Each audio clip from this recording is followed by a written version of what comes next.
अब mark Douglas की इस बेहतरीन ट्रेडिंग ऑडियो बुक कमेंट्री का दूसरा चैप्टर सुन रहे हैं। चलिए जल्दी से हम पहले चैप्टर में जो कुछ सीखा है उसे रिवाइज कर लेते हैं। तो सबसे पहले हमने जिस टॉपिक के बारे में सीखा है वह है फंडामेंटल एनालिसिस, जिसका मतलब है कि यह अकाउंटिंग और फाइनेंस में बिजनेस के हेल्थ, कंपटीटर और मार्केट को समझने के लिए फाइनेंस स्टेटमेंट का एनालिसिस है। इसके साथ साथ यह बिजनेस इकोनॉमी की ओवरऑल स्थिति जैसे interest, production, earning, employment, GDP, housing, manufacturing और मैनेजमेंट आदि के इंडिकेटर फैक्टर पर भी विचार करता है। किसी भी बिजनेस की प्रॉफिटेबिलिटी को समझने के लिए फंडामेंटल एनालिसिस का इस्तेमाल किया जाता है। अगर कोई इन्वेस्टर लंबे समय के लिए मार्केट में इन्वेस्ट करना चाहता है तब उसको उस बिजनेस को ठीक से समझना जरूरी होता है जिसमें वह इन्वेस्ट कर रहा है। फंडामेंटल एनालिसिस बिजनेस को कई तरह से देखने और समझने में मदद करती है। इन्वेस्टमेंट के लिए जरूरी है कि वो अपने स्टॉक से संबंधित बिजनेस के कामकाज पर नजर रखे। फंडामेंटल तौर पर मजबूत कंपनियों के शेयर की कीमत समय के साथ बढ़ती है और इन्वेस्टर को फायदा होता है। जब आप लंबी अवधि के लिए इन्वेस्ट करना चाह रहे हैं तब फंडामेंटल एनालिसिस सबसे प्रभावी होता है। उन कंपनियों में इन्वेस्ट करें जिनके प्रोडक्ट अभी भी 15-20 सालों के लिए उपयोगी रहेंगे। दूसरा टॉपिक जिस पर हमने बातचीत की थी वह है टेक्निकल एनालिसिस। इसके बारे में हमने सीखा है कि जब आप किसी भी एसेट क्लास या मार्केट में इन्वेस्ट कर रहे हैं तो ट्रेड को समझने के लिए आपको आसान जानकारी की आवश्यकता होती है और इसी जानकारी को पाने के लिए फाइनेंस में कंपनी के पिछले मार्केट डेटा, मुख्य रूप से प्राइस और वॉल्यूम की स्टडी के माध्यम से भविष्य में कीमतों की दिशा क्या होगी, इसका एनालिसिस और पूर्वानुमान लगाने के लिए तकनीकी एनालिसिस पद्धति का उपयोग किया जाता है। इसके बाद तीसरा टॉपिक जिस पर हमने बातचीत की है वह है कलेक्टिव बिहेवियर पैटर्न, जिसका अर्थ है कि हर मार्केट में एक सीमित संख्या में एक ग्रुप होता है जो मार्केट में भाग लेता है।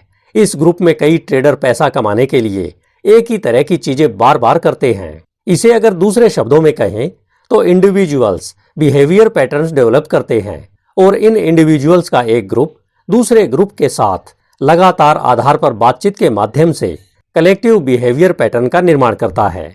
चौथा टॉपिक था रियलिटी गैप, यानी डगलस के अनुसार क्या होना चाहिए और क्या है, इसके बीच को ही रियलिटी गैप कहते हैं।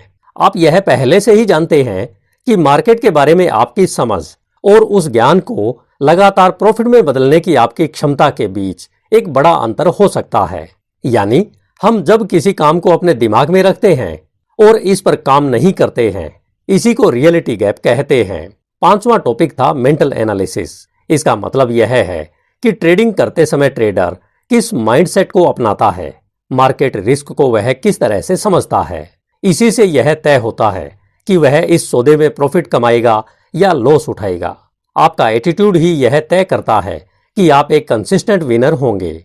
इस बुक के सेकंड चैप्टर की शुरुआत में ही डगलस लिखते हैं कि उन्हें जनवरी 1994 में शिकागो में फॉर्च्यून पत्रिका द्वारा आयोजित एक ट्रेडिंग कॉन्फ्रेंस में बोलने के लिए कहा गया। कॉन्फ्रेंस के दौरान लंच के समय एक ट्रेडिंग बुक पब्लिशर का एक एडिटर उनके पास बैठा हुआ था। डगलस और एडिटर के बीच में यह बातचीत चल रही थी कि इतने सॉलिड होने के बावजूद लोग ट्रेडिंग में इतने कम सक्सेस क्यों होते हैं। इसी दौरान एडिटर ने डगलस से पूछा कि क्या यह कारण हो सकता है कि लोग गलत कारणों से ट्रेडिंग कर रहे थे, यानी वे ट्रेडिंग के लिए ट्रेड नहीं करते बल्कि ट्रेडिंग की लत से ग्रस्त हैं, इसलिए ट्रेडिंग करते हैं। मैं जब इस बुक को पढ़ रहा था तभी मेरी नज़र dw.com पर क्रिप्टो करेंसी एडिक्शन ए हिडन एपिडेमिक, यानी ट्रेडिंग की लत एक छिपी हुई बीमारी नाम से पब्लिश एक ब्लॉग पर पड़ी, जिसे 5 नवंबर 2021 को पब्लिश किया गया था। इस ब्लॉग में मुझे 2 लोगों की कहानी पढ़ने को मिली जो trading in the zone audio book से मेल खाती है। इन दोनों कहानियों के पात्रों के नाम क्रमशः मैट डेंजिको और जिरका है। आप जानते हैं कि आज दुनिया भर में लाखों लोग डिजिटल ट्रेडिंग में लगे हुए हैं और इनकी संख्या लगातार बढ़ती जा रही है। मैट डेंजिको की कहानी भी इसी से संबंधित है। ब्लॉग के अनुसार मैट जब कभी कुछ खरीदारी करने जाता या कहीं भी पैकिंग पर उसे क्रिप्टो करेंसी का लोगो दिखाई देता, वह बस उसे देखते ही खरीदने के बारे में सोचने लगता। उसके मन में ढेर सारे विचार आने लगते। मैट को यह बिल्कुल भी एहसास नहीं था कि जब किसी के लिए दीवानगी इस हद तक बढ़ जाती है तो उसे लत कहते हैं। डेंजिको को भी डिजिटल करेंसी की लत लग गई थी। वह भी दुनिया भर में इस तरह की सारी करेंसियों का दीवाना बन गया था। स्पेन के बार्सिलोना के 39 वर्षीय निवासी मैट डेंजिको का यह कहना है कि क्रिप्टो करेंसी ट्रेडिंग में फंसने के बाद उसने कई रातें जाग कर बिताई, क्योंकि वह उनके प्रति जुनूनी था। वह कहता है कि उसे महसूस होने लगा था कि वह अपनी मानसिक क्षमताओं को खोने लगा है। डेंजिको एक डिजाइनर के साथ साथ एक फोटो पत्रकार भी है। कोरोना महामारी के समय जब वह घर पर रहकर ट्रेडिंग करता था, तब उसकी पत्नी उसकी सोच पर पड़ने वाले प्रभावों पर नजर रखती थी। इस समय वह क्रिप्टो करेंसी की कीमतों में उतार चढ़ाव की अटकलों में खोया रहता था। इस बारे में मैट का कहना है कि इस वजह से उसे गंभीर भावनात्मक संकट और चिंता का भी सामना करना पड़ता था। मैट डेंजिको का कहना है कि बिटकॉइन या इथेरियम जैसी क्रिप्टो करेंसी बहुत ही अस्थिर है। करेंसी ट्रेडिंग से होने वाला लाभ आमतौर पर कुछ ही मिनटों में खत्म भी हो सकता है। दुनिया भर में करोड़ों लोग इस लेन देन में लगे हुए हैं। इसके बारे में यह भी कहा जाता है कि डिजिटल करेंसी के प्रति इतना आसक्त रहने वालों की मानसिक स्थिति रोलर कोस्टर जैसी हो जाती है। वे लगातार रोलर कोस्टर जैसी स्थिति जैसे तेज उतार चढ़ाव की चपेट में रहते हैं। डेंजिको ने यह तो नहीं बताया कि उसने इस लत में कितना धन खोया है, परंतु उसके खाली बैंक खाते इसकी चीख चीख कर गवाही देते हैं। डिजिटल करेंसी के इस जुनून से उबरने के बाद वह अमेरिका लौट आया। अब वह डिजिटल करेंसी के इस जुनून पर काबू पाने में सफल हो गया है। डेंजिको का कहना है कि अगर आपको डिजिटल करेंसी से सुरक्षित रहना है तो ट्विटर से दूर रहें, क्योंकि यहाँ करेंसी में रुचि रखने वाले लोगों का एक बड़ा ग्रुप हर टाइम ऑनलाइन रहता है। डेंजिको का मानसिक स्वास्थ्य के बारे में कहना है कि इसमें सुधार और अस्थिरता को रोकने के लिए यह एक महत्वपूर्ण कदम है। दूसरी कहानी जिसमें जिरका ट्रेडिंग करते करते सड़क पर आ गया। यह जिरका जो चेक नागरिक है, उसकी कहानी है। यह पहली कहानी से और ज्यादा भयानक है। इसमें वह रातों रात अमीर बनने का सपना देखते देखते डिजिटल करेंसी के निरंतर गिरते मूल्य के कारण कर्ज के भयानक जाल में फंस गया। जिरका की कहानी ट्विटर पर काफी वायरल हुई थी। जिरका अब अवसाद और बेघर था। इसे अब दूसरों से मदद मांगने में भी शर्म आती थी। जिरका अपने ट्विटर हैंडल पर लिखता है कि जब मैंने अपनी मां को फोन किया तो मैंने कहा कि सब ठीक है, मेरे पास अच्छी नौकरी, सोने की जगह आदि है, लेकिन वास्तव में मैं भूख से मर रहा था। लेकिन अब जिरका अपनी जिंदगी की नए सिरे से शुरुआत करने की कोशिश कर रहा है। ब्लॉग में बताए अनुसार स्कॉटलैंड के एक स्वास्थ्य देखभाल केंद्र कैसल क्रेग ने क्रिप्टो करेंसी की लत को आधुनिक समय की महामारी बताया है। इसके अनुसार इस डिजिटल रोग के शिकार ज्यादातर पुरुष ही होते हैं, क्योंकि महिलाओं को ऐसी करेंसी में ट्रेडिंग करने में कम ही रुचि होती है। वैसे कई बार ट्रेडिंग न करना भी सबसे अच्छी ट्रेडिंग साबित होती है। यह लत बहुत आसानी से लग जाती है। बहुत सारे लोग तो ट्रेडिंग इसलिए शुरू करते हैं क्योंकि यह उन्हें दिलचस्प और रोमांचक लगता है। लेकिन हार्ड ट्रूथ तो यह है कि ऐसा ट्रेडर न बना जाए तो ही बेहतर है। जब भी आपको लगे कि आपके जीवन को ट्रेडिंग ने घेर लिया है, तो इससे तुरंत ब्रेक ले लें। इसे अगर पूरी तरह से रोकना मुश्किल हो तो अपने ट्रेडिंग साइज को 90% तक घटा लें। यह तब करें जब आपको यह पता लग गया हो कि आप सिर्फ अपनी आदत की वजह से ट्रेडिंग कर रहे हैं। वैसे इस तरह की स्थिति के आधार पर ट्रेडिंग के आकार को बदलने की इस स्ट्रेटेजी को ट्रेड साइजिंग कहते हैं। इस तरह नाप कर ट्रेडिंग करने से आप खुद को विनर बनाने की संभावना को बढ़ा लेते हैं। अंधविश्वास के बजाय आत्मविश्वास जगाएं। इवान बियाजी, जो एक ट्रेडिंग कंपोजर, एक ट्रेडर और मेडिटेशनल टीचर हैं, और साथ ही साथ वह अपने आप को फिलोसफर ऑफ मार्केट्स कहलवाना भी पसंद करता है। आज दुनिया भर में 1.5 लाख से अधिक लोग इवान के डेली रिफ्लेक्शन के लिए इन्हें फॉलो करते हैं। इसका कहना है कि आत्मविश्वास का अर्थ यह नहीं है कि मैं इस ट्रेड से लाभ उठाऊंगा। आत्मविश्वास का अर्थ होता है कि यदि मैं इस ट्रेड से प्रॉफिट नहीं कमाऊंगा तो भी मुझे कोई फर्क नहीं पड़ने वाला है। इसे दूसरे शब्दों में इस तरह से भी कह सकते हैं कि अगर किसी के लिए ट्रेडिंग करना और पैसा कमाना एक कठिन काम है, तब तो ट्रेडिंग से जीवन का गुजारा करना इससे कई गुना कठिन काम है।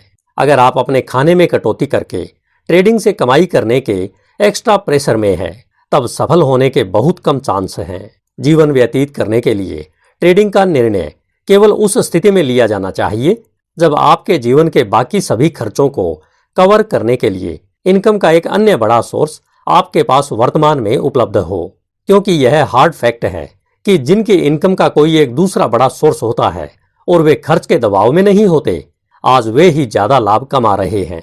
याद रखें कि ट्रेडिंग आपका जीवन नहीं है, ट्रेडिंग इनकम का एक रोमांचक तरीका है। यदि आपको ट्रेडिंग में आनंद की बजाय टेंशन हो रही है या फिर आप लगातार लॉस में हैं, तो इसे अभी रोक दें। इस खराब स्थिति को, या फिर कह सकते हैं कि मिस्ड ट्रेड्स को, अपनी पर्सनल लाइफ खराब न करने दें, क्योंकि हमेशा एक और ट्रेड हर समय उपलब्ध होता है। यदि यह शेयर मार्केट में नहीं है तो कहीं और सही। ट्रेडिंग का आकर्षण, इस बारे में विचार करते हुए डगलस आगे लिखते हैं कि इस बारे में सोचने के लिए उन्हें एक पल के लिए रुकना पड़ा। फिर वे कहते हैं कि वे इस बात से सहमत हैं कि लोगों को ट्रेडिंग करने के लिए मोटिवेटेड करने के कई विशिष्ट कारण होते हैं, जैसे कोई जबरदस्त एक्शन करने का विचार, एंथुजियाज्म, हीरो बनने की इच्छा, अपने आप को जीतते हुए देखकर खुशी महसूस करने के लिए, या फिर आत्मदया में बने रहने की भावना को पुष्ट करना जो हारने से आती है।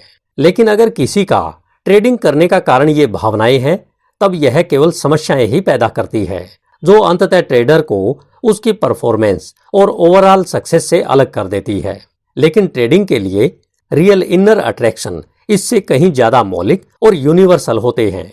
ट्रेडिंग एक ऐसी एक्टिविटी है जो पर्सनली रूप से क्रिएटिव एक्सप्रेशन की अनलिमिटेड फ्रीडम प्रदान करती है, लेकिन इस फ्रीडम ऑफ एक्सप्रेशन को हम में से ज्यादातर ने अपनी लाइफ से गुड बाय कह दिया है। डगलस आगे कहते हैं कि एडिटर ने उनसे इस बारे में अपनी राय जानना चाही कि डगलस इस बारे में क्या सोचते हैं।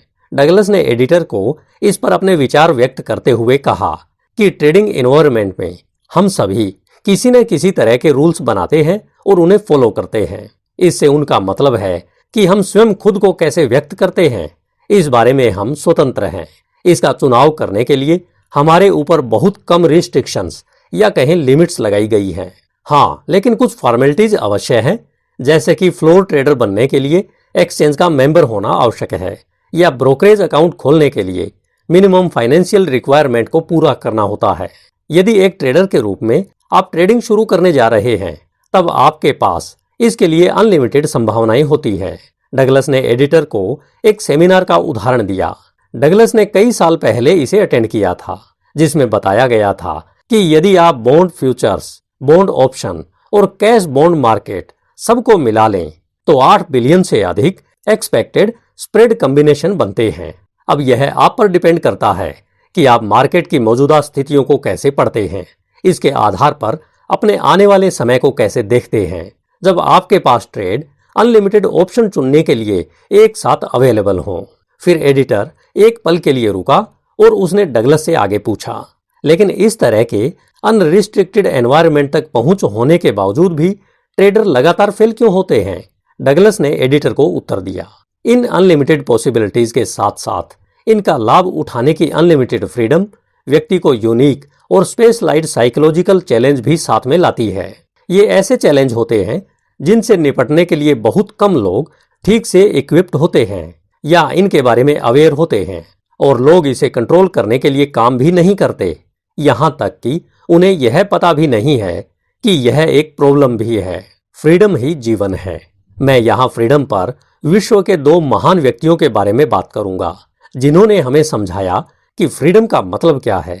इसमें पहला नाम है महात्मा गांधी का, जो भारतवर्ष के ही नहीं बल्कि पूरे विश्व में एकमात्र ऐसे महापुरुष हैं जिन्होंने फ्रीडम के लिए 19,791 दिन यानी 54 साल 2 महीने और 8 दिन लगाकर अनकंडीशनल सरेंडर किया और आखिरकार 15 अगस्त 1947 को अपना लक्ष्य प्राप्त किया।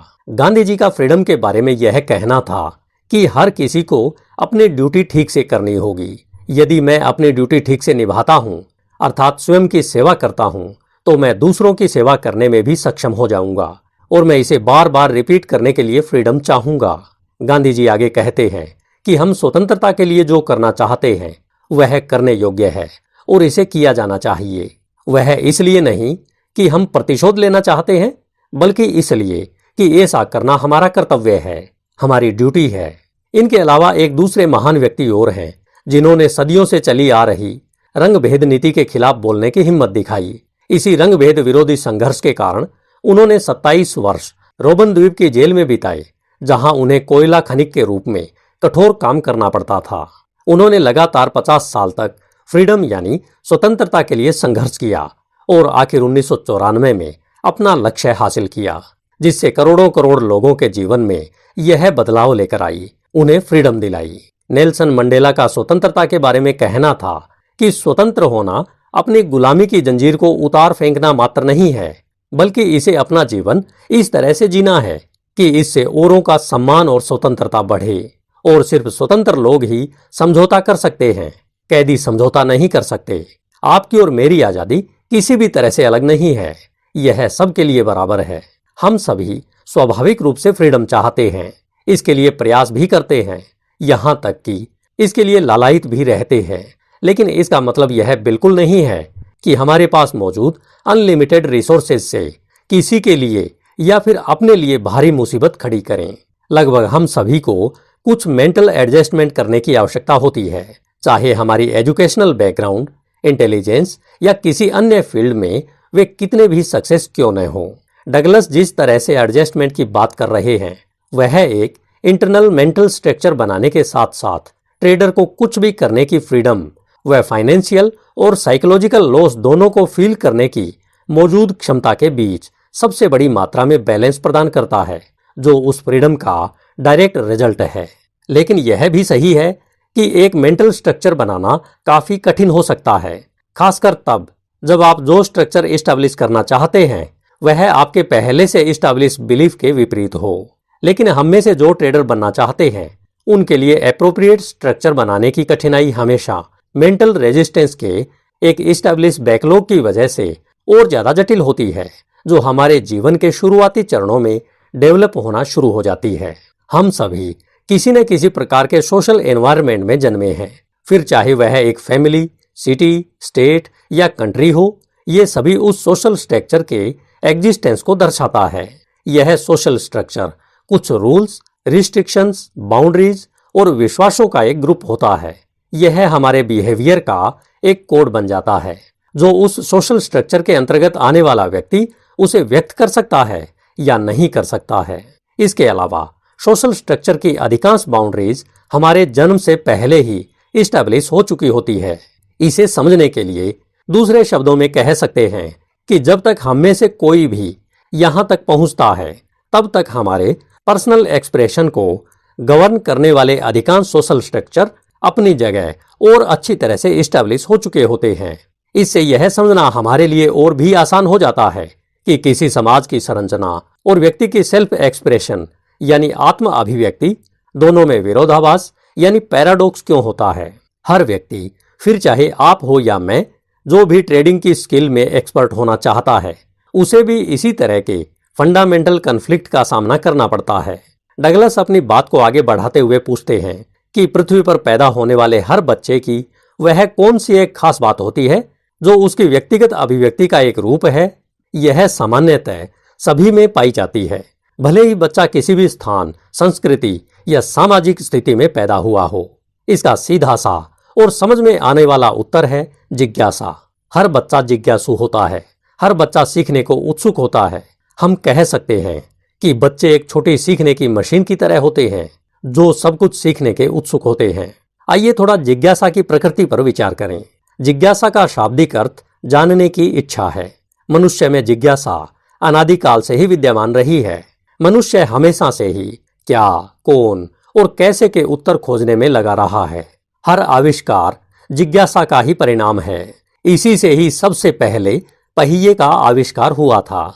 जिज्ञासाएं मुख्यतः दो प्रकार की होती है। पहली जिज्ञासा वह होती है जिससे फिजिकल नॉलेज की ग्रोथ होती है। अंग्रेजी की एक कहावत के अनुसार क्यूरियोसिटी यानी जिज्ञासा इंटेलिजेंस की जननी होती है।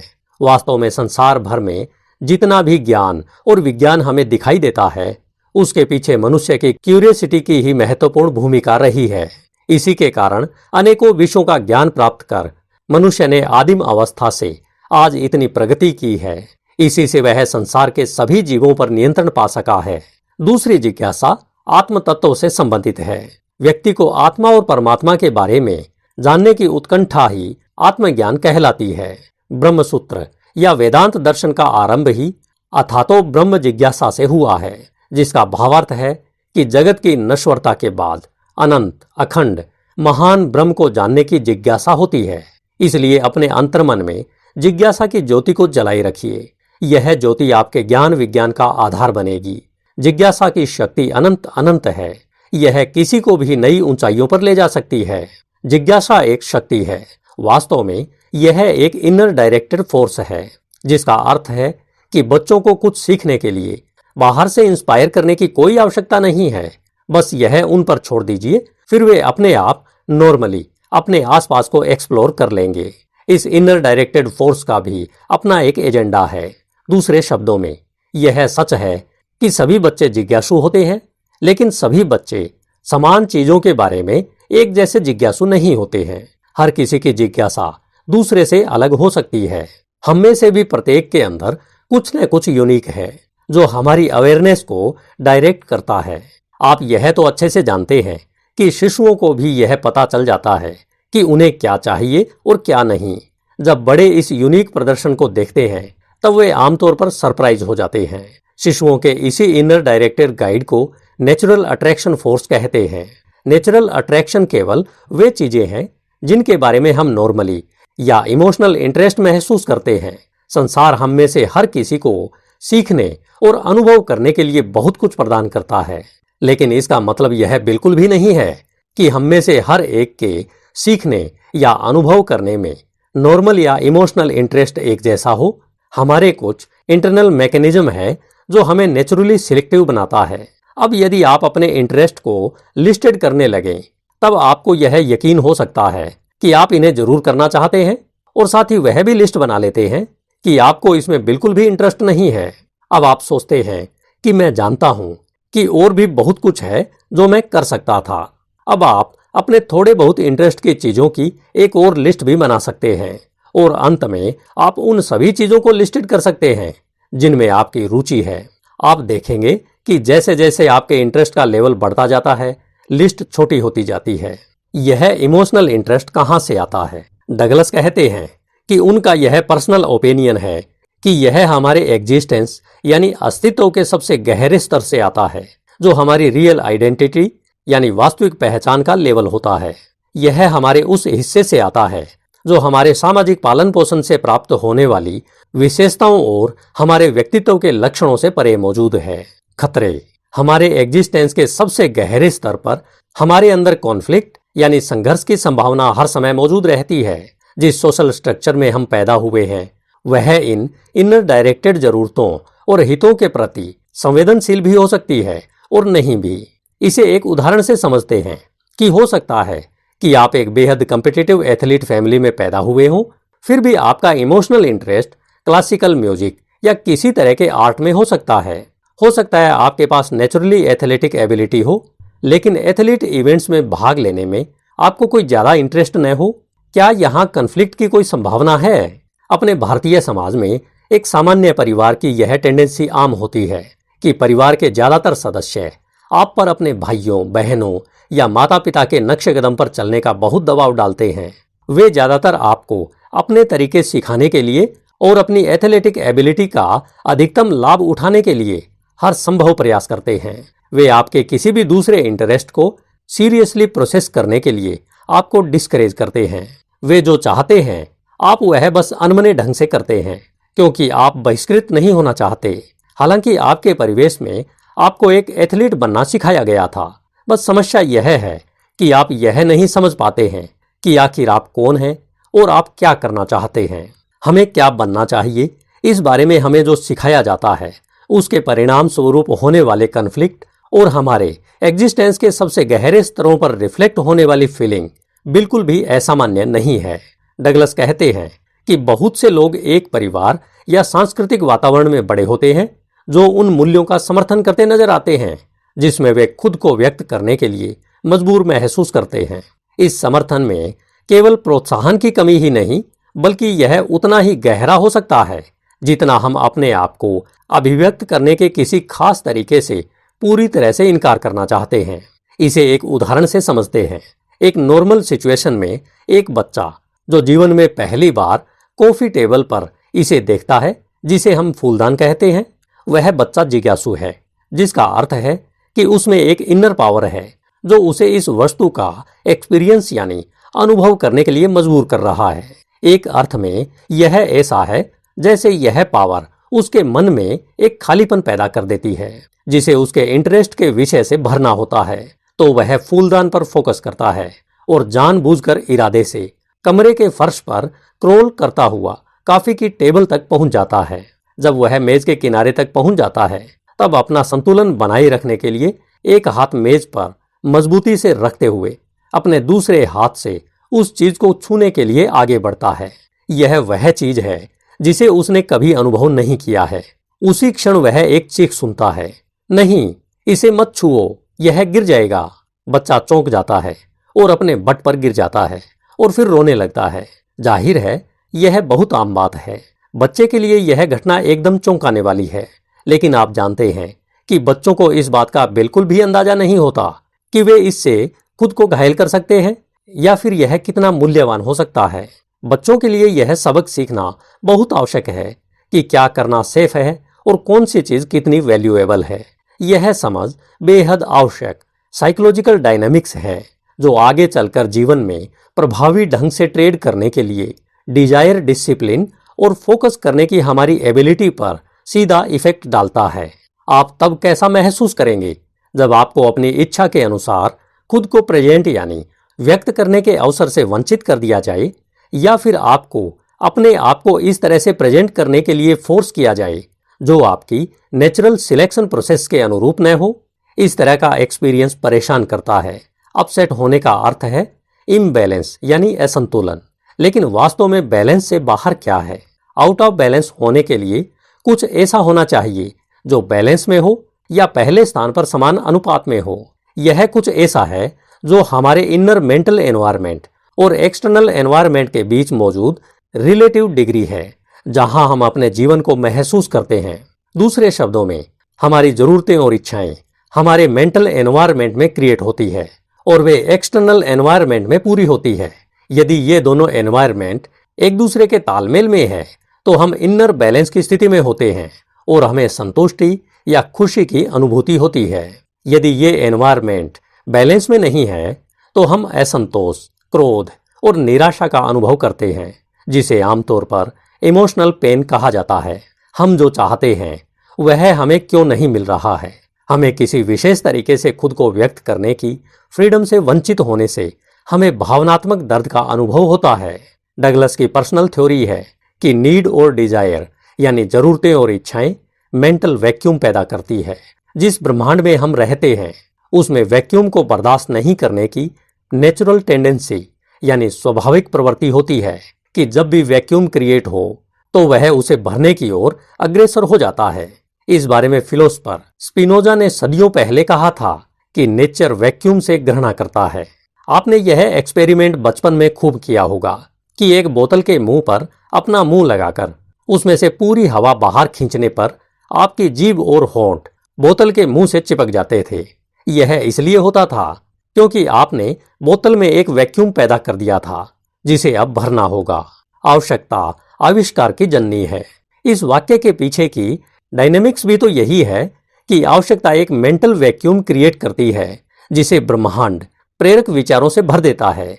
यदि आपका मन ग्रहणशील है तब आपके विचार बदले में एक्सप्रेशन को इंस्पायर कर सकते हैं जिससे परिणाम स्वरूप उस आवश्यकता को पूरा किया जा सके। डगलस का कहना है कि हमारा मेंटल एनवायरनमेंट बड़े पैमाने पर ब्रह्मांड की तरह काम करता है। एक बार जब हम किसी आवश्यकता या इच्छा को पहचान लेते हैं तो हम एक्सटर्नल एनवायरनमेंट में एक अनुभव के साथ वैक्यूम को भरने के लिए आगे बढ़ते हैं। यदि हमें इस आवश्यकता या इच्छा का पीछा करने के अवसर से वंचित कर दिया जाता है तो यह ऐसा लगता है जैसे हम संपूर्ण नहीं हैं या कि कुछ गायब है जो हमें असंतुलन या भावनात्मक दर्द की स्थिति में डाल देता है। इसका सबसे आसान एक्सपेरिमेंट करने के लिए आप एक बच्चे से वह खिलौना ले लीजिए जिससे वह अभी खेल रहा है। इसका सीधा सीधा रिजल्ट यूनिवर्सल रिस्पॉन्स यानी इमोशनल पेन होगा। इस बुक में डगलस आगे कहते हैं कि आप इस बात से अंदाजा लगा सकते हैं कि एक बच्चा 18 वर्ष की उम्र होने तक पृथ्वी पर लगभग 6570 दिन बिता चुका होता है। इस दौरान यह कितनी बार इस तरह के डायलॉग सुन चुका होता है कि नहीं नहीं, तुम ऐसा नहीं कर सकते, तुम इसे इस तरह से नहीं कर सकते, तुम्हें इसे इस तरह से करना होगा, अभी नहीं, मुझे इसके बारे में सोचने दो, मैं तुम्हें बता दूंगा, यह नहीं किया जा सकता, तुम्हें क्या लगता है कि तुम यह कर सकते हो, तुम्हें यह करना होगा क्योंकि तुम्हारे पास और कोई विकल्प नहीं है। ये कुछ अच्छे तरीके के उदाहरण हैं जिनके द्वारा हमें अपने पर्सनल एक्सप्रेशन यानी व्यक्तिगत अभिव्यक्ति से वंचित कर दिया जाता है। हो सकता है हम इन्हें दिन में 1-2 बार ही सुने, लेकिन हम वयस्क होते होते हजारों बार इनकार सुन चुके होते हैं। मार्क डगलस इस लैंड ऑफ एक्सपीरियंस को सीखने के लिए डिनाइड इंपल्सेस यानी अस्वीकार आवेग कहते हैं। ये वे इंपल्सेस हैं जो हमारी इनर नीड पर बेस्ड होते हैं, जो हमारी नेचुरल सिलेक्शन प्रोसेस से हमारी पहचान के गहरे हिस्से से उत्पन्न होते हैं। लेकिन क्या आप जानते हैं कि इन सभी इंपल्सेस यानी आवेगों का क्या होता है जिन्हें आज तक डिनाइड किया गया है, या ये बस यूं ही चले जाते हैं? इसके बारे में डगलस आगे कहते हैं कि ये इंपल्सेस अगर हम या कोई और कुछ करता है और किसी तरह से हमारे विचारों से मेल खा सके तो ये कुछ कर सकते हैं। इन्हें हम हमारे मेंटल एनवायरनमेंट के साथ बैलेंस में ला सकते हैं। लेकिन क्या यह संभव है कि हम अपने मेंटल एनवायरनमेंट को वापस बैलेंस में ला सकते हैं? हाँ, इसके लिए कई तकनीकें उपलब्ध हैं। एक बच्चे के लिए तो सबसे नेचुरल तरीका यह है कि उसे बस रोना है, क्योंकि इन अस्वीकृति और अधूरे आवेगों को समेटने के लिए रोना एक नेचुरल मैकेनिज्म यानी प्राकृतिक तरीका है। इस बुक के अनुसार वैज्ञानिक शोधकर्ताओं ने पाया है कि आंसू नेगेटिव रूप से चार्ज्ड आयनों से बने होते हैं। यदि इन्हें नेचुरली रूप से बहने दिया जाए तो रोना हमारे मन में नेगेटिव रूप से चार्ज्ड पावर को बाहर निकाल देगा और हमें वापस बैलेंस की स्थिति में ले आएगा, भले ही हमारा मूल आवेग कभी पूरा नहीं हुआ हो। लेकिन इसके साथ समस्या यह है कि ज्यादातर समय घटनाओं को इस तरह से अपना नेचुरल कोर्स पूरा करने की अनुमति नहीं दी जाती है और हमारे अस्वीकार किए गए आवेगों को कभी भी सुलझाया नहीं जाता है। जबकि अब तो हम बच्चे भी नहीं रहे हैं। बहुत से कारणों से कई अडल्ट्स यह पसंद नहीं करते कि उनके बच्चे, विशेषकर लड़के, रोएं। इसके लिए वे वह सब कुछ करते हैं जो वे कर सकते हैं। बहुत से कारणों से एडल्ट बच्चों को यह समझाने की आवश्यकता महसूस ही नहीं की जाती कि उन्हें ऐसा कुछ करने के लिए क्यों मजबूर किया जा रहा है जो वे नहीं करना चाहते हैं।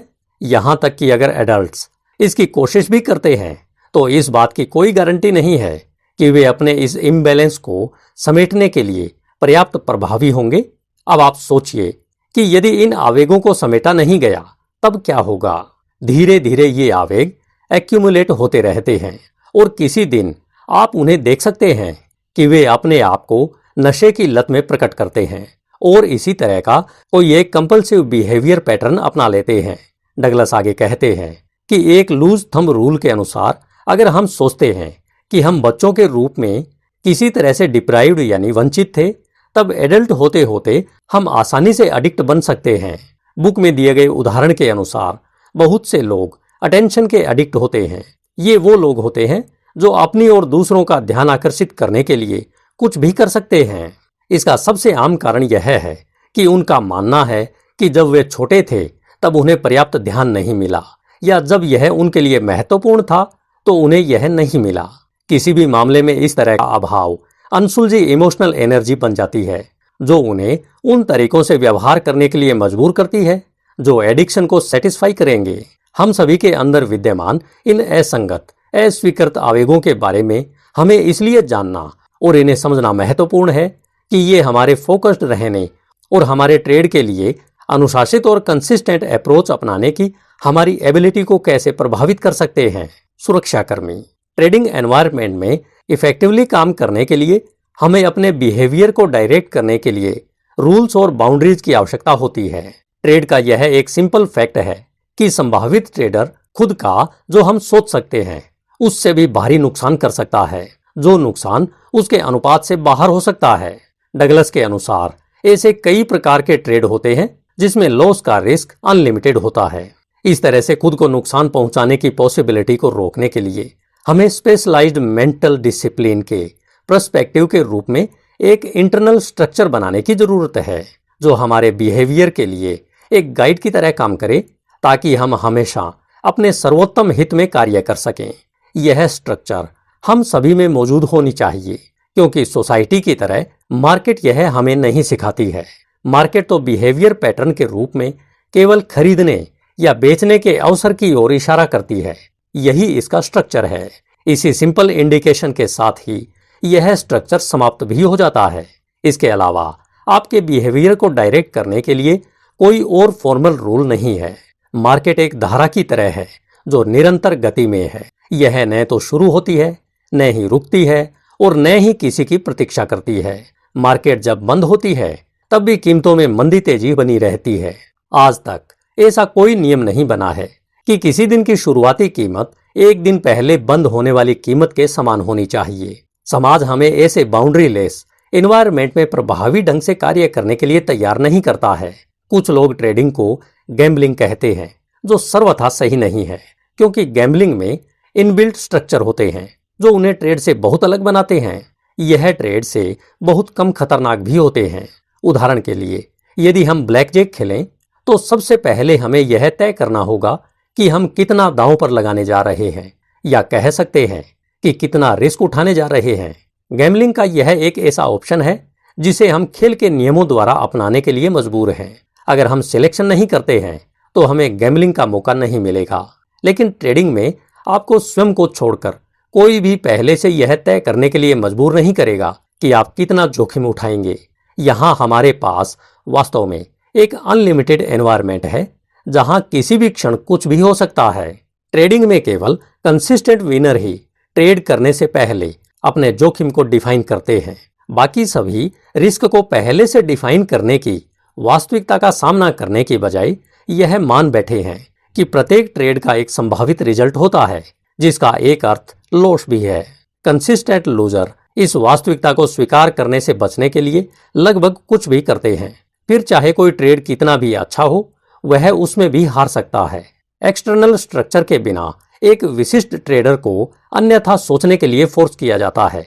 वह किसी भी प्रकार के जस्टिफिकेशन, रेशनलाइजेशन और डिस्ट्रॉयड लॉजिक को मानकर यह विश्वास करते हुए कि वह लॉस दे ही नहीं सकता और ट्रेड में कूद पड़ेगा। उनका यही बुलेट प्रूफ कॉन्फिडेंस उनके इस एडवांस रिस्क असेसमेंट को रिलेवेंट बना देता है। गैम्बलिंग की तरह यह ट्रेडिंग में सच नहीं है। ट्रेड में कीमतें लगातार गति में रहती है। कुछ भी तब तक शुरू नहीं होता जब तक आप इसे तय नहीं करते। यह तब तक चलता रहता है जब तक आप चाहते हैं, और यह तब तक समाप्त भी नहीं होता जब तक आप इसे खत्म नहीं कर देते। हो सकता है कि आपने जो भी योजना बनाई है या आप कुछ करना चाहते हैं, उसके बावजूद कई साइकोलॉजिकल फैक्टर आपके रास्ते में आ सकते हैं, जिससे आप विचलित हो सकते हैं, अपना मन बदल सकते हैं, आप डर सकते हैं, या आप अति आत्मविश्वासी हो सकते हैं। दूसरे शब्दों में, आपको अनिश्चित तरीके से व्यवहार करने के लिए मजबूर करने के कई कारण उभर सकते हैं, जिनके बारे में आपने कभी सोचा तक नहीं था, जो अनअपेक्षित थे। गैम्बलिंग का एक फॉर्मल अंत होता है, लेकिन ट्रेडिंग का कोई फॉर्मल अंत नहीं होता है। मार्केट आपको तब तक ट्रेड से बाहर नहीं करेगी जब तक आप खुद ट्रेड को समाप्त करने के लिए एक रिलायबल मेंटल स्ट्रक्चर को डेवलप न कर लें, जो हमेशा आपके सर्वोत्तम हित में काम करे, या फिर आप एक इनएक्टिव लूजर बन सकते हैं। इसका सीधा सा मतलब यह है कि जब आप लॉस वाले ट्रेड में होते हैं, तब आपको लॉस के लिए कुछ भी करने की आवश्यकता नहीं है। आपको इसकी तरफ देखना तक नहीं है। आप तो बस इसे नजरअंदाज कर सकते हैं। लेकिन मार्केट अपना काम बखूबी करेगी और आपसे आपकी हर चीज यानी बहुत कुछ आपसे छीन लेगी। डगलस के अनुसार ट्रेड के कई पैराडॉक्स में से एक यह भी है कि यह एक ही समय में आपको गिफ्ट भी दे सकती है और एक अभिशाप भी दे सकती है। ट्रेड का गिफ्ट यह है कि आप जो कुछ भी करते हैं उस पर आपका पूरा कंट्रोल हो सकता है, और अभिशाप यह है कि आपके बिहेवियर को गाइड करने के लिए कोई एक्सटर्नल रूल या बाउंड्रीज नहीं है। जब हम कंसिस्टेंट विनिंग के लिए कुछ उपाय कर रहे होते हैं, तब ट्रेडिंग एनवायरनमेंट के अनलिमिटेड फीचर्स के साथ काम करने के लिए यह आवश्यक है कि हम कुछ हद तक संयम और आत्मनियंत्रण यानी सेल्फ कंट्रोल के साथ काम करें। हमारे बिहेवियर को डायरेक्ट यानी निर्देशित करने के लिए हमें जिस स्ट्रक्चर की आवश्यकता है, वह आपके माइंड में आपकी स्वतंत्र इच्छा से एक सचेत कार्य के रूप में उत्पन्न होती है। नहीं तो आने वाले समय में बहुत सारी प्रॉब्लम्स का सामना करना पड़ सकता है। समस्या, नियम बनाने की इच्छा। क्या आप अभी तक किसी ऐसे व्यक्ति से मिले हैं जो ट्रेडिंग में तो विश्वास रखता हो लेकिन सेट ऑफ रूल्स की थ्योरी का विरोध करता हो? ऐसा व्यक्ति डगलस को भी उनके जीवन में कभी नहीं मिला। प्रतिरोध कभी स्पष्ट नहीं होता, बल्कि यह बहुत सूक्ष्म होता है। डगलस इस बारे में बिना किसी लाग लपेट के स्पष्ट रूप से कहते हैं कि हम एक तरफ तो यह कहते हैं कि ये नियम बेहद कारगर है, लेकिन दूसरी तरफ इन्हें अपनाने का हमारा कोई इरादा भी नहीं है। यही प्रतिरोध का लॉजिकल सोर्स है। हमारे ज्यादातर मेंटल स्ट्रक्चर हमें हमारे सामाजिक पालन पोषण से और अन्य लोगों द्वारा किए गए विकल्पों के आधार बने हैं। ये हमारे दिमाग में तो बस गए थे, लेकिन इन्हें पैदा होने का मौका नहीं मिला था, जो एक महत्वपूर्ण भेद है। हमारे मेंटल स्ट्रक्चर को अपनाने की प्रोसेस में हमारे एक्सपीरियंस और आवेगों ने ही नेचर ऑफ एग्जिस्टेंस को ट्रांसफर करने, उन्हें व्यक्त करने और सीखने के लिए नकार दिया था, जो हमारे अंदर निराशा, क्रोध, अपराध बोध और घृणा के रूप में मौजूद है। इस नेगेटिव फीलिंग्स का कलेक्शन ही हमारे मेंटल एनवायरनमेंट में एक पावर के रूप में वर्क करता है। इससे हम उन सभी चीजों का विरोध करते हैं जो हमें हमारी उस फ्रीडम से दूर कर देती है, जिससे हम जो चाहते हैं और जब चाहते हैं वह करना चाहते हैं। इस बारे में डगलस कहते हैं कि जिस कारण से हम पहली बार ट्रेड करने के लिए अट्रैक्ट होते हैं, जो हमारी क्रिएटिव इंप्रेशन की अनलिमिटेड फ्रीडम के कारण होता है, यही वह कारण है जिससे हमें रूल्स और बाउंड्रीज के डेवलपमेंट के लिए एक नेचुरल बैरियर महसूस होता है, जो हमारे बिहेवियर को उचित रूप से डायरेक्ट कर सकते हैं। यह ऐसा लगता है जैसा कि हमें एक ऐसा टापू मिल गया है जहां हमें कुछ भी करने की कंप्लीट फ्रीडम है, और फिर अचानक से पीछे से कोई हमारे कंधे को थपथपाता है और कहता है, अरे आपको रूल्स बनाने होंगे, और इतना ही नहीं, आपको उन रूल्स पर चलना भी होगा, यानी उन्हें 100% फॉलो करने के लिए डिसिप्लिन में रहना होगा। रूल्स की आवश्यकता तो पूरी तरह से समझ में आ सकती है, लेकिन उस समय इन्हें बनाने के लिए प्रेरणा उत्पन्न करना थोड़ा मुश्किल हो सकता है। जब हम अपने जीवन के ज्यादातर हिस्से को रूल्स से मुक्त करने का प्रयास कर रहे होते हैं, एक स्ट्रक्चरल ट्रेडिंग सिस्टम डेवलप करने और उसका पालन करने के लिए हमारे प्रतिरोध के सोर्स को तोड़ने से हमें बहुत दर्द और पीड़ा होती है। डगलस का यह बिल्कुल भी नहीं कहना है कि एक सक्सेसफुल ट्रेडर बनने के लिए आपको अपनी सभी निराशाओं को समेटना पड़ेगा और आपको इनका दर्द भी महसूस नहीं होगा।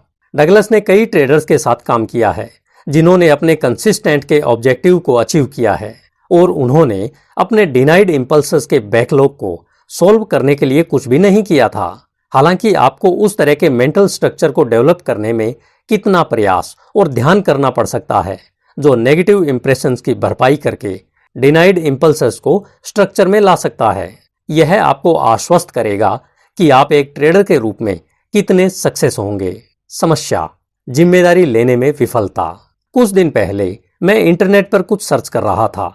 उसी दौरान मैंने एक ब्लॉग पोस्ट पढ़ी और उसमें से कुछ बातें मैंने अपनी डायरी में नोट करके रख ली। उस वेबसाइट का नाम है iitv-bandhu.org, जो शायद एक IITian स्पीक जैसा कुछ ब्लॉग था। मैं जिस ब्लॉग का जिक्र कर रहा हूं उसका टाइटल था, क्या असफलता के डर से आप पिछड़ रहे हैं। इस ब्लॉग में से जो बातें मैंने नोट की थी उनकी मैं यहां पर थोड़ी चर्चा करूंगा। उनमें लिखा था कि कोई भी असफल होना पसंद नहीं करता है, जो 100% सही बात है, और इससे कोई भी असहमत नहीं होगा, शायद आप भी नहीं। लेकिन इस असफलता का डर कुछ में इतना ज्यादा होता है कि वे इसकी डर की वजह से नई चीजों की कोशिश करना भी छोड़ देते हैं, और इसी वजह से जीवन सुधारने व आगे बढ़ने के मौके वे बहुत पीछे छोड़ देते हैं। इस डर को छोड़ने के लिए आपको शुरुआत करने के कुछ सिंपल स्टेप्स इस ब्लॉग में बताए गए हैं, जिन्हें इस ब्लॉग पर जाकर आप डिटेल से पढ़ सकते हैं। वे स्टेप्स इस प्रकार से हैं। नंबर 1, आप जो भी पॉजिटिवली करना चाहते हैं उसकी अभी शुरुआत कर दें। नंबर 2, केवल अपने कंट्रोल की चीजों पर फोकस्ड रहें। नंबर 3, माइंडफुलनेस का अभ्यास करें। नंबर 4, इसे सिर्फ अपने पास न रखें। नंबर 5, उन परिस्थितियों को पहचानें जो आपको बुरा महसूस कराती है। और नंबर 6, इस बात पर गौर करें कि आप खुद से क्या कह रहे हैं। इस ब्लॉग में मुख्यतः यह कहा गया है कि हमसे संबंधित कोई भी काम जब तक हम शुरू नहीं करते तब तक यह शुरू नहीं हो सकता। यह तब तक चलता है जब तक हम चाहते हैं, और यह तब तक खत्म नहीं होता जब तक हम रुकने का फैसला नहीं करते। हमारी सभी स्टार्टिंग, वर्किंग और क्लोजिंग हमारे पास उपलब्ध जानकारी पर डिपेंड होती है कि हम उपलब्ध जानकारी की कैसे इंटरप्रिटेशन करते हैं और अपनी इंटरप्रिटेशन पर कैसे कार्य करना चुनते हैं। हम अपने लिए सिलेक्शन की फ्रीडम तो चाहते हैं, लेकिन हम इसके लिए तैयार नहीं होते, क्योंकि इसके जो भी रिजल्ट्स रहेंगे उनकी जिम्मेदारी हम नहीं लेना चाहते हैं। जो ट्रेडर अपनी इंटरप्रिटेशन और कार्यों के रिजल्ट्स के लिए जिम्मेदारी स्वीकार करने के लिए तैयार नहीं है, वे बस अपने लिए प्रॉब्लम्स ही क्रिएट करते हैं। वह ऐसी किसी भी एक्टिविटी में भाग नहीं लेगा जो उसकी पसंद की कंप्लीट फ्रीडम देता है। वह इसलिए इसमें पार्टिसिपेट नहीं करता क्योंकि वह जिम्मेदारी से बचता फिरता है। ट्रेडिंग की सबसे इंपॉर्टेंट खास बात यह है कि यदि आप इसमें कंसिस्टेंट रिजल्ट्स पाना चाहते हैं, तब आपको इस आधार से स्टार्टिंग करनी होगी कि रिजल्ट्स चाहे जो भी हो, आप इसके लिए पूरी तरह से रिस्पॉन्सिबल हैं। कुछ ट्रेडर इस रिस्पॉन्सिबिलिटी के लेवल को ट्रेडिंग की स्टार्टिंग से पहले ही एक्सेप्ट कर लेते हैं। जो ट्रेडर रिस्पॉन्सिबिलिटी के बिना ट्रेडिंग करते हैं उसे रैंडम ट्रेडिंग कहते हैं, जो कि बिना किसी ट्रेडिंग स्ट्रेटेजी को डिफाइन किए होती है, जिसे डगलस अनप्लान ट्रेडिंग के रूप में डिफाइन करते हैं। यह ट्रेडिंग की अनऑर्गेनाइज्ड अप्रोच है जो आपको यह पता लगाने की परमिशन नहीं देता है कि क्या चीज कंसिस्टेंटली काम करती है और कौन सी चीज काम नहीं करती है। यह रैंडमनेस आपको बिना रिस्पॉन्सिबिलिटी की अनस्ट्रक्चर्ड फ्रीडम देती है, जो आपके कॉर्पस को कभी भी डुबो सकती है। कुछ ट्रेडर्स के मन में यह प्रश्न या कहें एक लॉजिक हो सकता है जो स्वाभाविक है कि अगर कंसिस्टेंट रहना पॉसिबल नहीं है तो फिर हमें वास्तव में रिस्पॉन्सिबिलिटी लेने की क्या आवश्यकता है। परंतु इस लॉजिक के साथ में एक समस्या है कि मार्केट का हमारा डायरेक्ट एक्सपीरियंस हमें इससे कुछ अलग कहानी बताता है कि सेम बिहेवियर पैटर्न खुद को बार बार प्रेजेंट करते हैं। भले ही हर पर्सनल पैटर्न का रिजल्ट रैंडम हो, लेकिन पैटर्न की एक सीरीज का रिजल्ट स्टैटिकल रूप से विश्वसनीय होता है। यह मार्केट का एक विरोधाभास यानी पैराडॉक्स ही है, लेकिन इसे आसानी से एक डिसिप्लिन्ड, ऑर्गेनाइज्ड और कंसिस्टेंट अप्रोच के साथ सॉल्व किया जाता है। यहाँ डगलस कहते हैं कि उन्होंने बहुत सारे ऐसे ट्रेडर्स के साथ काम किया है जो नेक्स्ट डे के लिए मार्केट एनालिसिस और ट्रेड की योजना बनाने में घंटों खर्च करते हैं, लेकिन फिर अगले दिन वह नहीं किया जो उन्होंने इन घंटों के एनालिसिस के दौरान सर्च किया था, बल्कि कुछ और ही किया। उनकी अगले दिन की ट्रेड का बेस आमतौर पर उनके फ्रेंड्स के विचार या फिर दलालों के सुझाव ही होते थे। दरअसल जिन ट्रेडों की उन्होंने मूल रूप से प्लानिंग की थी उन पर एक्शन नहीं किया और अगले दिन के वे शेयर ही विनर थे। जब हम अपने स्वयं के विचारों पर कार्य करते हैं तो हम अपनी रचनात्मक क्षमताओं पर कार्य कर रहे होते हैं। इससे हमें तुरंत यह रिएक्शन मिलता है कि हमारे विचारों ने कितनी अच्छी तरह से काम किया। दूसरी ओर जब हम एक अनप्लान्ड रैंडम ट्रेड करते हैं तो फ्रेंड या एजेंट को उनके गलत विचारों के लिए दोष देकर अपनी रिस्पॉन्सिबिलिटी को ट्रांसफर करना बहुत आसान है। यह एक फैक्ट है कि किसी भी ट्रेड में विनर बनने का पोटेंशियल होता है, लेकिन फिर भी कुछ ट्रेडर नियमों को अनदेखा करते हुए अपने गलत दांव चलते हैं और फिर इस गलती को ट्रेड पर डालने की कोशिश करते हैं। अगर आप एक कंसिस्टेंट विनर ट्रेडर बनना चाहते हैं तब आपको ट्रेडिंग के नियमों को फॉलो करना ही पड़ेगा, यह चाहे आप अभी करें या फिर थोड़े समय के बाद कर लें। Problem addiction of random rewards. Douglas ने बुक में इस प्रॉब्लम को समझने के लिए एक मजेदार उदाहरण दिया है।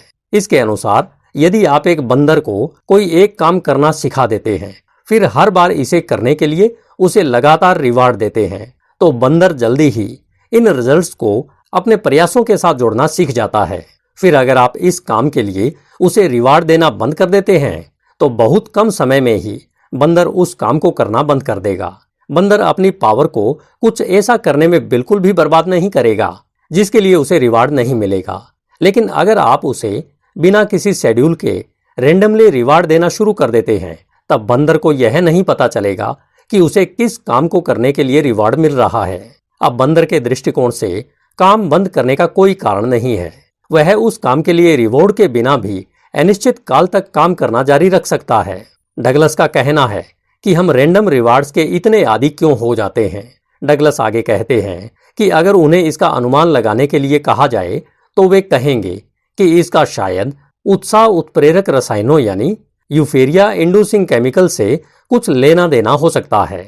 ये हमारे दिमाग में तब रिलीज होते हैं जब हम किसी सुखद आश्चर्य का अनुभव करते हैं। इसका मतलब है कि जब हम यह नहीं जानते कि अगला रैंडम रिवार्ड कब मिलने वाला है, लेकिन सुखद आश्चर्य की उस अद्भुत भावना को फिर से अनुभव करने की आशा में हम अपनी पावर और रिसोर्स को बिना किसी मुश्किल के खर्च करना जारी रखते हैं। कहीं यही एडिक्शन हमारे अंदर तो नहीं, क्योंकि वास्तव में कई लोगों के लिए यह बहुत व्यसनी हो सकता है और उन्हें इसके बिना अपना जीवन खाली सा महसूस होने लगता है। वे इसी वजह से लॉस के हर इमोशनल दर्द को हंसते हंसते सहन करते हैं और एक दिन लोग उन पर हंसना शुरू कर देते हैं। रुकिए, इसका एक दूसरा पहलू भी है कि जब हम किसी विशेष रिजल्ट की अपेक्षा करते हैं और हम उसे पाने में बार बार फेल हो रहे होते हैं, तब हम निराश होते हैं और बुरा महसूस करते हैं। इस बार बार फेल होने के परिणाम स्वरूप यह संभावना बिल्कुल भी नहीं है कि हम कुछ ऐसा करते रहेंगे जो हमें पता है कि हमें इमोशनल दर्द देगा। हम इसे अब बंद करने की भी सोच सकते हैं। किसी भी तरह की एडिक्शन के साथ यह समस्या है कि यह हमें चॉइसनेसलेस यानी विकल्पहीनता की स्थिति में लाकर छोड़ देता है। हमारा एडिक्शन जिस हद तक हमारे मन पर हावी होगा, उसी हद तक हमारा फोकस और हमारे एफर्ट्स उस एडिक्शन के ऑब्जेक्टिव को पूरा करने के लिए प्रयास करेंगे। इसके अलावा अन्य पॉसिबिलिटीज जो अन्य जरूरतों को पूरा करने के लिए मौजूद होती है, इस स्थिति में उन्हें नजरअंदाज कर दिया जाता है या फिर खारिज कर दिया जाता है। हम अपनी एडिक्शन को संतुष्ट करने के अलावा किसी अन्य तरीके से कार्य करने में शक्तिहीन महसूस करते हैं। रैंडम रिवार्ड्स की लत ट्रेडर्स के लिए विशेष रूप से बहुत दुखद होती है, क्योंकि यह काम में कंसिस्टेंसी पैदा करने वाले मेंटल स्ट्रक्चर बनाने के रेजिस्टेंस का एक और सोर्स होता है। समस्या बाहरी बनाम आंतरिक नियंत्रण।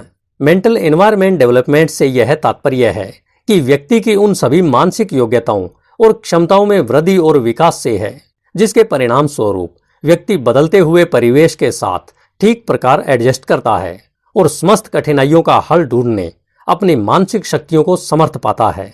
हमारा जन्म जिस भी सोशल एनवायरनमेंट में हुआ है, उसमें हमारे पालन पोषण ने हमें कार्य करने के लिए प्रोग्राम किया है। उसमें से ही हमने अपनी जरूरतों, चाहतों और इच्छाओं को पूरा करने के लिए थिंकिंग स्ट्रेटेजी पैटर्न बनाने की पावर हासिल की है। हमने केवल अपनी जरूरतों, चाहतों और इच्छाओं को पूरा करने के लिए एक दूसरे पर निर्भर रहना ही नहीं सीखा है, बल्कि हम जैसा चाहते हैं उसके अनुरूप सबके साथ तालमेल बैठाकर अपने गोल्स को अचीव करना सीखा है। ट्रेडिंग मार्केट भी हमें सोशल एनवायरनमेंट की तरह लग सकती है, क्योंकि इसमें बहुत सारे लोग शामिल होते हैं, लेकिन ऐसा नहीं है। यदि आज के आधुनिक समाज में हमने बुनियादी जरूरतों को पूरा करने के लिए एक दूसरे पर निर्भर रहना सीख लिया है, तो हम मार्केट के माहौल को एक साइकोलॉजिकल जंगल के रूप में डिस्क्राइब कर सकते हैं, जहां हर आदमी या औरत खुद के लिए काम करते हैं। यहां पर न केवल हम अपने प्रॉफिट के लिए कुछ भी करने के लिए मार्केट पर निर्भर नहीं रह सकते हैं, क्योंकि मार्केट में जो कुछ भी चलता है उसमें हेर फेर करना या कंट्रोल करना हमारे लिए असंभव नहीं तो बेहद मुश्किल अवश्य है। अब हम अपने एनवायरनमेंट को कंट्रोल और उसमें हेर फेर करना सीखकर अपनी जरूरतों, चाहतों और इच्छाओं को पूरा करने में प्रभावी हो गए हैं, लेकिन फिर भी हम अपने आप को एक ट्रेडर के रूप में ऐसे माहौल में पाते हैं जो किसी भी चीज को नहीं जानता, वह किसी की परवाह नहीं करता या किसी भी तरह की प्रतिक्रिया नहीं देता है। ऐसे माहौल में हमारे लिए यह जानना बेहद इंपॉर्टेंट है कि वह हमें कहां पर पहुंचाकर छोड़ता है। डगलस आगे कहते हैं कि कई सफल ट्रेडर के बहुत बुरी तरह फेल होने के प्रमुख कारणों में से एक यह है कि उनकी सफलता सोशल एनवायरनमेंट में थोड़ी हेरफेर करने और उसे कंट्रोल करने की उनकी बेहतर क्षमता के कारण है। कुछ हद तक हम सभी ने एक्सटर्नल एनवायरनमेंट को अपने इंटरनल एनवायरनमेंट के अनुरूप बनाने की तकनीक सीखी या विकसित की है, लेकिन समस्या यह है कि इनमें से कोई भी तकनीक मार्केट में काम नहीं करती है। जब तक आप बहुत बड़े ट्रेडर न हो, तब तक मार्केट किसी भी तरह से कंट्रोल या हेर फेर का जवाब नहीं देती है। हम मार्केट को कंट्रोल या उसमें हेर फेर करना सीखने की बजाय अपने स्वयं के बिहेवियर को मार्केट इंफॉर्मेशन के बारे में अपने परसेप्शन और इंटरप्रिटेशन को कंट्रोल करना सीखकर उसे और बेहतर बना सकते हैं। अगर हम सोचते हैं कि हम यह कैसे सीखें कि हमारा परिवेश जैसा हम सोचते हैं उसके अनुरूप हो और उसका रिमोट कंट्रोल हमारे हाथों में होना चाहिए, तो डगलस की यह बुक कहती है कि आपको इसकी बजाय यह सीखना चाहिए कि हम खुद को व अपने विचारों को कैसे कंट्रोल करें वास्तव में तभी हम मार्केट की किसी भी इंफॉर्मेशन को मोस्ट ऑब्जेक्टिव दृष्टिकोण से देख और समझ सकते हैं, जिसमें हम अपने प्रॉफिटेबल मेंटल एनवायरनमेंट स्ट्रक्चर को बेहद मजबूत बना सकें, ताकि हम एक ट्रेडर के रूप में हमेशा उस तरीके से बिहेव करें जो हमारे ट्रेडिंग ऑब्जेक्टिव के हमेशा सर्वोत्तम हित में हो। धन्यवाद। HindiAudiobook.com आपका